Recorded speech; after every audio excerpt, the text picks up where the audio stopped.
আসসালামু আলাইকুম। মোহাম্মদ ইফতেখার আমন্ত্রণ জানাচ্ছি এনটিভির মধ্যাহ্নের খবরে। নতুন ধারা যুক্ত করে সংশোধন আনা হয়েছে আন্তর্জাতিক অপরাধ ট্রাইব্যুনাল আইনে। সংশোধিত অধ্যাদেশ অনুযায়ী কারো বিরুদ্ধে আন্তর্জাতিক অপরাধ ট্রাইব্যুনালে আনুষ্ঠানিক অভিযোগ দাখিল করা হলে তিনি সংসদ সদস্য নির্বাচিত হবার যোগ্যতা হারাবেন। একই সঙ্গে সংসদ সদস্য হলে সে পদেও থাকার যোগ্যতা হারাবেন। এই আইনের ভিত্তিতে ট্রাইব্যুনালে অভিযোগ দাখিল হলে স্থানীয় সরকার সংস্থার সদস্য, কমিশনার, চেয়ারম্যান, মেয়র বা প্রশাসক নির্বাচিত বা নিযুক্ত হওয়া বা থাকার যোগ্য হবেন না। এতে আরও বলা হয়েছে, অভিযুক্ত ব্যক্তি সরকারি কোনো চাকরিতেও নিয়োগ পাবেন না, অধিষ্ঠিত হতে পারবেন না কোনো সরকারি পদেও। তবে ট্রাইব্যুনাল থেকে অব্যাহতি পাওয়া বা খালাস পাওয়া ব্যক্তির ক্ষেত্রে এই বিধান প্রযোজ্য হবে না।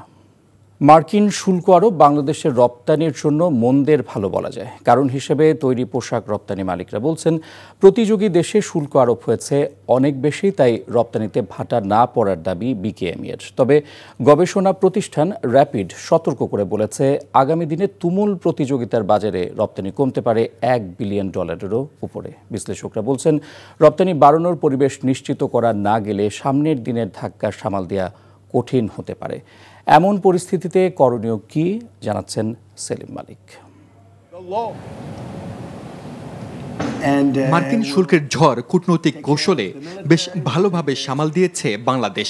37% থেকে শুল্ক নেমেছে 20%। অন্যদিকে ভারতের শুল্ক হার 50%, চীনের 30%, থাইল্যান্ড 35% এবং ভিয়েতনামের 20%। প্রতিযোগী বেশিরভাগ দেশের তুলনায় যুক্তরাষ্ট্রে পণ্য রপ্তানিতে শুল্ক হারে বাংলাদেশ ভালো অবস্থানে থাকার পরও রপ্তানি 1% কমতে পারে বলে আশঙ্কা প্রকাশ করেছে গবেষণা সংস্থা র্যাপিড। মার্কিন যুক্তরাষ্ট্রে গার্মেন্টসের দাম বেড়ে যাবে এবং তারা গত বছর সারা বিশ্ব থেকে 80 থেকে 84 বিলিয়ন ডলারের তৈরি পোশাক আমদানি করেছে।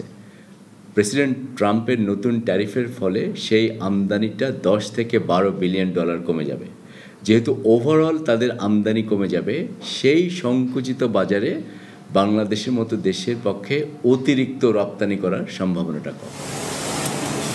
তবে র্যাপিডের এমন তথ্যের সঙ্গে দ্বিমত পোষণ করছেন তৈরি পোশাক শিল্প মালিকরা। তাদের সংগঠন বিকেএমের সভাপতির দাবি, রপ্তানি আয় কমার সুযোগ নেই।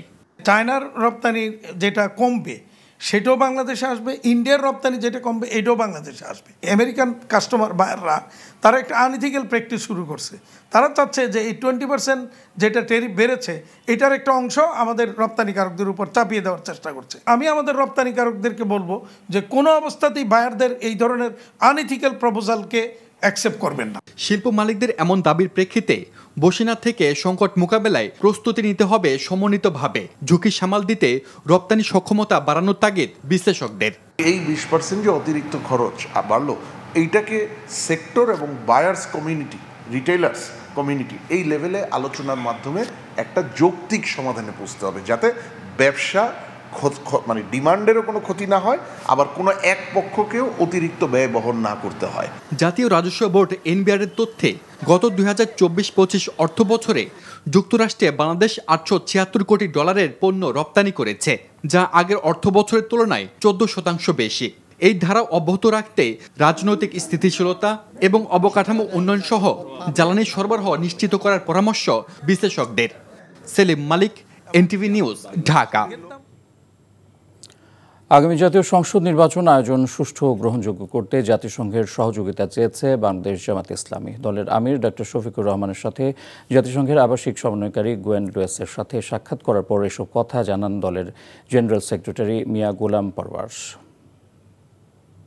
2026-এর ফেব্রুয়ারিতে সম্ভাব্য জাতীয় নির্বাচন সুষ্ঠু নিরপেক্ষভাবে যেন হতে পারে সে ব্যাপারে ওনারা সহযোগিতা করবেন। এ ব্যাপারে জামাত ইসলামীর ভূমিকা, দেশের গণতন্ত্র এবং আগামী দিনে একটা সুন্দর বাংলাদেশ এবং নতুন একটা রাষ্ট্র কাঠামো গঠনে যে রিফর্ম প্রক্রিয়ার মধ্য দিয়ে যে দেশ যাচ্ছে, আগামীকালকে ন্যাশনাল কনসেনসাস কমিশনের একটা বৈঠকে একটা সমস্যার নিষ্পত্তির দিকে যাবে বলে আমরা সকলেই আশাবাদী এবং হোপফুল। আন্তনগর উদয়ন এক্সপ্রেস লাইনচ্যুত হওয়ার প্রায় ৪ ঘন্টা পর সিলেট থেকে ঢাকার উদ্দেশ্যে ছেড়ে গেছে কালনী এক্সপ্রেস। সকাল ৬টায় ছেড়ে যাওয়ার জন্য সিলেট রেলওয়ে স্টেশনে অপেক্ষারত ট্রেনটি শেষ পর্যন্ত সকাল ১০টার দিকে গন্তব্যের উদ্দেশ্যে ছেড়ে যেতে পেরেছে। Railway station manager Nurul Islam জানান, সকাল ৭:৩০টায় সিলেটের মোগলা বাজারে উদয়ন এক্সপ্রেসের ৪টি বগি লাইনচ্যুত হলে সিলেটের সাথে সারা দেশের রেল যোগাযোগ বন্ধ হয়ে যায়। সকাল ১০টার দিকে লাইনচ্যুত বগি সরিয়ে নিলে রেল চলাচল স্বাভাবিক হয়। এই সময় সিলেট স্টেশনে আটকে পড়া কালনী এক্সপ্রেস ট্রেন প্রায় ৪ ঘন্টা দেরিতে ঢাকার উদ্দেশ্যে ছেড়ে যায়। এর আগে চট্টগ্রাম থেকে ছেড়ে আসা আন্তনগর উদয়ন এক্সপ্রেসের অন্তত ৩টি বগি সিলেটের মোগলা বাজারে লাইনচ্যুত হয়। এতে আহত হন অন্তত ২০ যাত্রী। বন্ধ হয়ে যায় সিলেটের সাথে সারা দেশের রেল যোগাযোগ। ৩ ঘন্টা পর ট্রেন চলাচল স্বাভাবিক হয়। বৈষম্য বিরোধী ছাত্র জনতার আন্দোলনে গুলিবিদ্ধ হয়ে নিহত কলেজ শিক্ষার্থী আফিকুল ইসলাম সাদ হত্যা মামলার এজাহারভুক্ত আসামি ধামরাই উপজেলা পরিষদের সাবেক চেয়ারম্যান মোহাদ্দেস হোসেন সহ আওয়ামী লীগ, যুবলীগ ও ছাত্রলীগের ৫ নেতাকে গ্রেফতার করেছে পুলিশ। ধামরাই থানার ওসি মোহাম্মদ মনিরুল ইসলাম জানান, সোমবার গভীর রাতে সাভারের নবীনগরের ডিওএইচএস আবাসিক এলাকা থেকে তাদের গ্রেফতার করা হয়। ২০২৪-এর ৫ আগস্ট কলেজ শিক্ষার্থী সাদকে হত্যার পর তার নানা আজিমউদ্দিন বাদী হয়ে গত ২১ আগস্ট ঢাকা জেলা আওয়ামী লীগের সভাপতি ও স্থানীয় সাবেক সংসদ সদস্য বেনজির আহমেদ সহ আওয়ামী লীগ ও অঙ্গ সংগঠনের ৮২ জন নেতাকর্মীর নাম উল্লেখ করে ধামরাই থানায় একটি হত্যা মামলা দায়ের করেন। তিস্তা নদীর পানি দ্রুত নেমে গিয়ে লালমনিরহাটে বন্যা পরিস্থিতি স্বাভাবিক হয়েছে। সকাল ৯টায় তিস্তা ব্যারেজের ডালিয়া পয়েন্টে তিস্তার পানি বিপদসীমার ৪৫ সেন্টিমিটার নিচ দিয়ে প্রবাহিত হয়। নদীর পানি কমায় জেলার ৫ উপজেলার তীরবর্তী নির্মাঞ্চলের বাড়িঘর ও রাস্তাঘাট থেকে বন্যার পানি নেমে গেছে। তবে এখনও কিছু এলাকার ফসল ডুবে রয়েছে। এবারের কয়েক ঘন্টার বন্যায় জেলার বেশ কয়েকটি কাঁচা পাকা রাস্তা ও কালভার্ট ভেঙে গেছে। ক্ষতি হয়েছে ৩,০০০ হেক্টর ফসলের ক্ষেতের। বিসিবির বিদ্যমান গঠনতন্ত্র পরিবর্তন করতে চান নবনির্বাচিত সভাপতি আমিনুল ইসলাম বুলবুল। শুধু তাই নয়, বোর্ডে নারীদের অংশগ্রহণও বাড়াতে চান তিনি।